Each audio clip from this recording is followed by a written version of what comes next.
नमस्कार विद्यार्थी मित्रांनो, तुम्हा सर्वांचं मिस्टर प्रोफेसर या यूट्यूब चॅनलवर मी स्वागत करतो.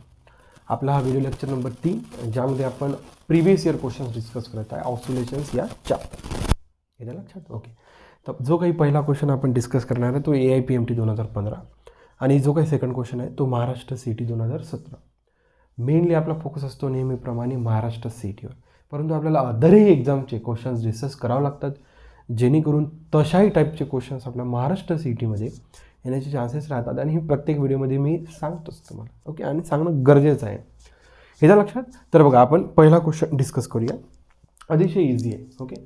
We will try to discuss the solution for the numerical number first, and the numerical number first is from the AIPMT 2015. बघा, a particle is executing SHM. एक पार्टिकल आहे तो SHM परफॉर्म करतो along a straight line. काही हरकत नाही, एक particle आहे ओके, तो अलॉंग अ स्ट्रेट लाईन काय परफॉर्म करून राहिला SHM. काही हरकत नाही. ही तुम्हाला माहीत आहे, ही मीन पोझिशन आहे, ही पॉझिटिव्ह एक्स्ट्रीमम पॉईंट आहे, निगेटिव्ह एक्स्ट्रीमम पॉईंट आहे. SHM परफॉर्म करता. Its velocities at a distances x1 and x2 from the mean position are v1 and v2 respectively. Full stop. Its time period is एकदम simple.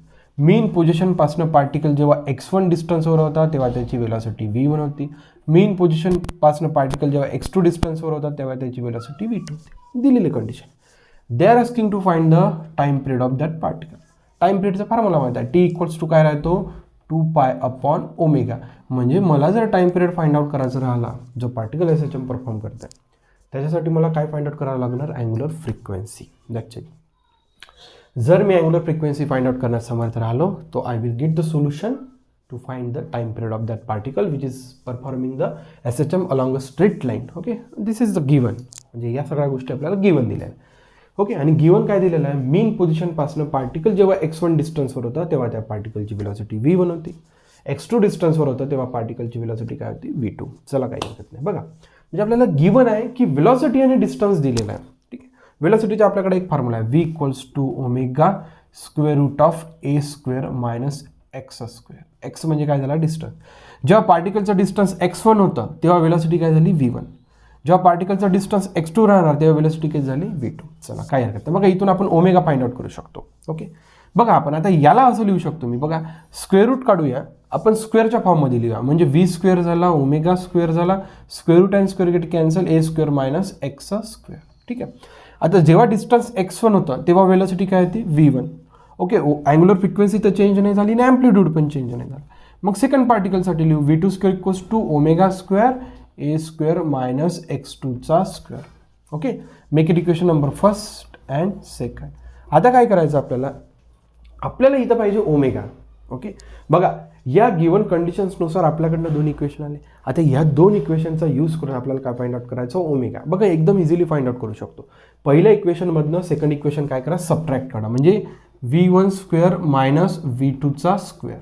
बघा, दोन्ही याच्यात omega square काय निघाला, common. शिल्लक किती राहिलं बघा, v1 ची व्हॅल्यू किती आहे, a square minus x1 square minus of त्याच्यानंतर हे okay a square minus of x2 square. ठीक आहे. बघा, आपण ब्रॅकेट काढूया त्याच्यामुळे इथलं काय झालं प्लस आणि हा काय झाला मायनस. बघा, capital A square minus a square get cancel okay. म्हणजे शिल्लक किती राहिलं, v1 square minus v2 square equals to omega square. आपल्याकडे शिल्लक काय राहिलं बघा, ॲम्प्लिट्यूड काय झाला कॅन्सल ओके. आता राहिला आपल्याकडे शिल्लक minus x1 square plus x2 square. आता हा प्लस आहे म्हणून हा x2 स्क्वेअर पुढे घेतला आणि x1 स्क्वेअर मायनस घेतला. ठीक आहे. चला, काय मला फक्त ओमेगा पाहिजे त्याच्यामुळे ही टर्म इकडे शिफ्ट करतो. Therefore v1 square minus v2 square upon x2 square minus x1 square equals to काय राहिला ओमेगा ओके. ओमेगाचा काय राहिला स्क्वेअर, पण मला पाहिजे omega. Therefore taking square root on both side, therefore omega implies square root of v1 square minus v2 square upon x2 square minus of x1 square. ही ओमेगाची value तर पुट कर.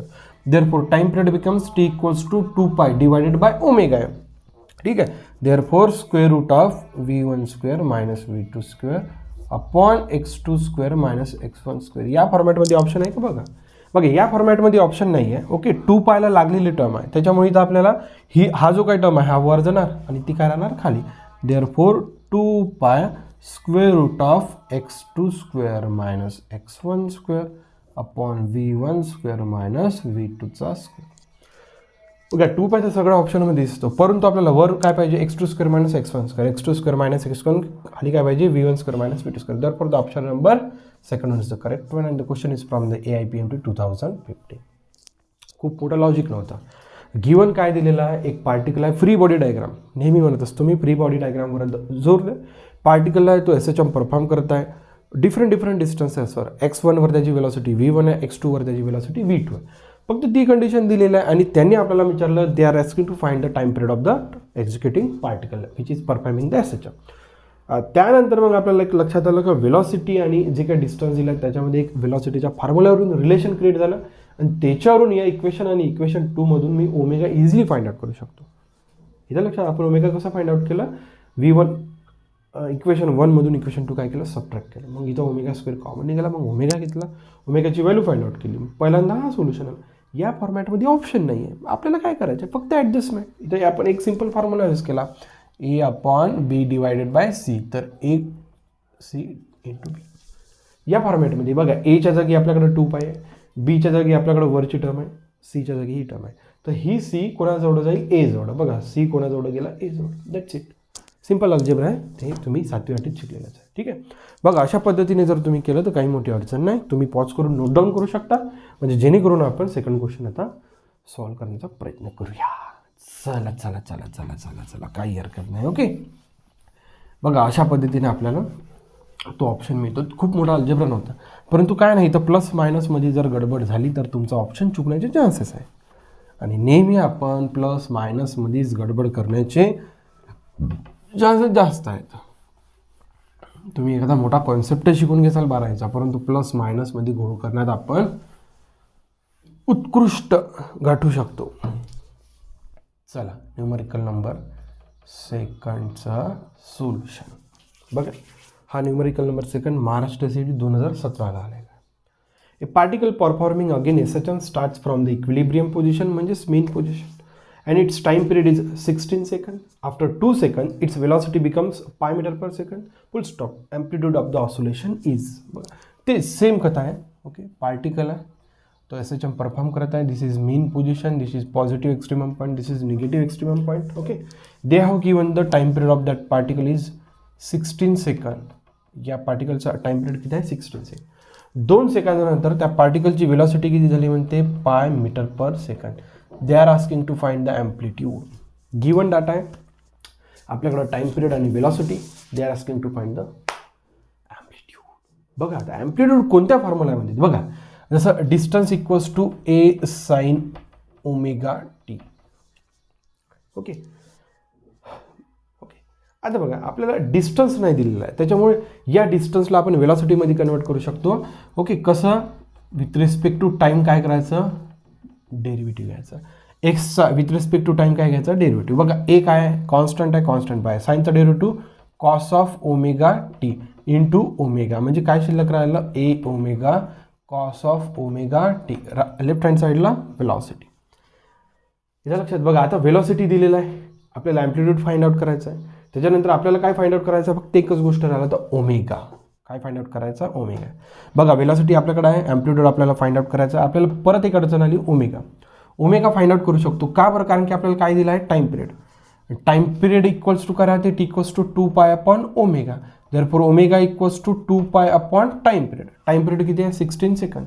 Therefore 16. Therefore omega equals to pi by 8. Okay. सगळ्या value आपल्याकडे. आता velocity किती आहे आपल्याकडं, पाय. चला टाकलं. ॲम्प्लिट्यूड फाइंड आउट करायचं. ओमेगा किती आहे आपल्याकडं, पाय बाय 8. कॉस ऑफ ओमेगा किती आहे, pi by 8. Okay. Cos of pi by 8 ही ओमेगाची व्हॅल्यू टाकली. ओके. आणि इथं आपल्याला दिलं आहे स्मॉल टी. बघा एक गोष्ट लक्षात ठेवायचं, बघा आपल्याला कॅपिटल टी म्हणजे आपला टाइम पिरियड झाला. ओके. आणि इथं काय विचारलं, स्मॉल टी. स्मॉल टी म्हणजे बाय किती वेळानंतर आहे. बघा इथं म्हटलं आहे की 2 सेकंदानंतर त्या पार्टिकलची वेलॉसिटी किती आहे म्हणते, पाय मीटर पर सेकंड. इथं लक्षात. Okay. After 2 second it's velocity is पाय मीटर पर सेकंड. हे विसरता कामा नाही. ठीक आहे. नाही तर इथं जर तुम्ही टाइम पिरियड टाकून दिला तर झाली भानगड तयार झाली. बघा इथं पाय पाय गेट कॅन्सल झाला, लेफ्ट हँड साईडला 1 शिल्लक राहिला. ए डिवायडेड बाय 8 कॉस ऑफ 4 बेचोक 8 म्हणजे pi by 4. Kas pi by 4 राहते 1/√2. Therefore a upon 8 1/√2 √2 equals to राहिला इथं 1. आपल्याला पाहिजे ए, त्याच्यामुळे a equals to 8√2 metre. 8√2 metre. Therefore the option number fourth one is the correct one and the question is from the Maharashtra CET 2017. परत एकदा समजून घ्या. पार्टिकलला एसएचएम परफॉर्म करत आहे, पार्टिकलचा टाइम पिरियड दिला आहे, पार्टिकलची वेलॉसिटी दिली आहे. ओके, 2 सेकंदानंतर पार्टिकलची वेलॉसिटी दिली आहे. They are asking to find the amplitude. Amplitude मला डिस्टन्सच्या फॉर्म्युल्यामध्ये दिसला, परंतु इथं काय प्रॉब्लेम, मला डिस्टन्स दिला आहे, मला काय दिलं आहे वेलॉसिटी. मग डिस्टन्सला वेलॉसिटीच्या फॉर्म्युल्यात कन्वर्ट करावं लागते. कसं म्हणजे डिस्टन्सच्या formula with respect to time derive करायचं, त्याच्यामुळे वेलॉसिटीत कन्वर्ट झालं. आता काही प्रॉब्लेम नाही आली, तर फक्त मला ओमेगा फाइंड आउट करायचं. टाईम पिरियडच्या फॉर्म्युलावरून मी ओमेगा फाइंड आउट केलं. ओके, मग cos of omega t. Okay, small T इथं काय आहे, इथं लक्षात स्मॉल टी आणि कॅपिटल टीमध्ये फरक आहे. कॅपिटल टीची जर इथं व्हॅल्यू टाकली तर तुमचा आन्सर असू शकतो. स्मॉल टी म्हणजे किती वेळानंतर, तर 2 सेकंदानंतर त्याची वेलॉसिटी एवढी होती बा, चला काही हरकत नाही. मग ते एकदम जस्ट सिम्पल आहे, मग काही मोठी कथा नाही. ओके, बघा अशा पद्धतीने जर आपण करण्याचा प्रयत्न केला तर नक्कीच आपण सोल्युशनपर्यंत पोहोचू शकतो. आणि माझं नेहमीच सांगणं राहतं की फ्री बॉडी डायग्राम बनवण्याचा प्रयत्न करा. मॅक्सिमम चान्सेस तिथं क्वेश्चन सॉल्व्ह होण्याचा चान्सेस मॅक्सिमम वाढतात. आपला जर उपक्रम आवडत चालला सर तर नक्कीच तुमच्या मित्रांपर्यंत लाईक शेअर सबस्क्राईब करायला विसरू नका. So thank you for watching. In the next video.